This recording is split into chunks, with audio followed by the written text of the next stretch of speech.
Understand about this, that in 70 AD, everything was lost in Israel again.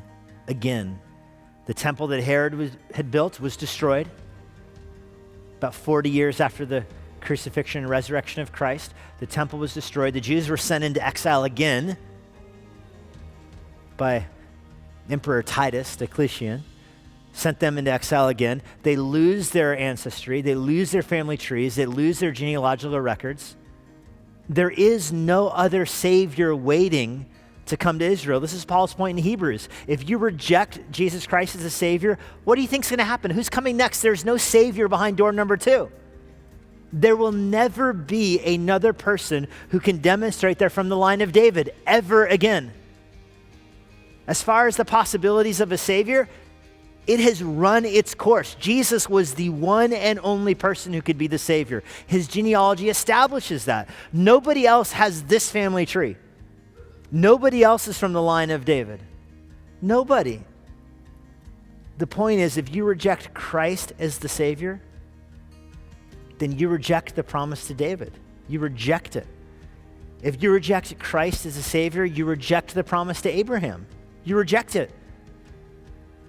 He is the only Savior that fulfills the promises. And that's just in the genealogy. You can get to the rest of the gospel. Does anybody else come to bear the penalty for sin? I mean, I mentioned all of the tensions in the Old Testament. Can anybody else fulfill one of them, much less all of them? How the Old Testament says the Savior will be truly God and will be truly man. He says in Isaiah, I will not share my glory with another, Yahweh says. I will do it. Yahweh will be the Savior. It also says he'll be born to a virgin. How can he be a person and God? It's a mystery until you meet Jesus Christ. The Old Testament says the line will end with Coniah, and yet there will be a righteous branch of David that blooms in the wilderness. How can that be? They contradict each other until you meet Jesus Christ. The Old Testament says the Savior will be from Bethlehem, and he'll be from Nazareth. They're nowhere near each other. How can that be? Until you meet Jesus Christ.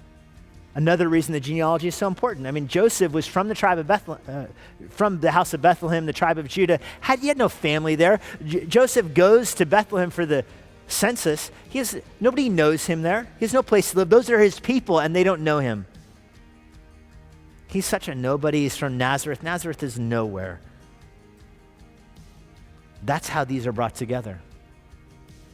Isaiah says that the Savior will be crushed by God, hung on a tree, crucified for our sin, dead and buried, Isaiah says.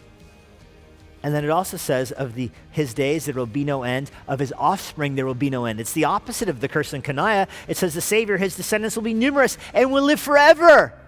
Well, how can he be dead and buried and then have children that live forever because he lives forever? How can they both be true? And then you meet Jesus Christ. He is the only Savior. Nobody else. There are no other candidates. Nobody else comes close.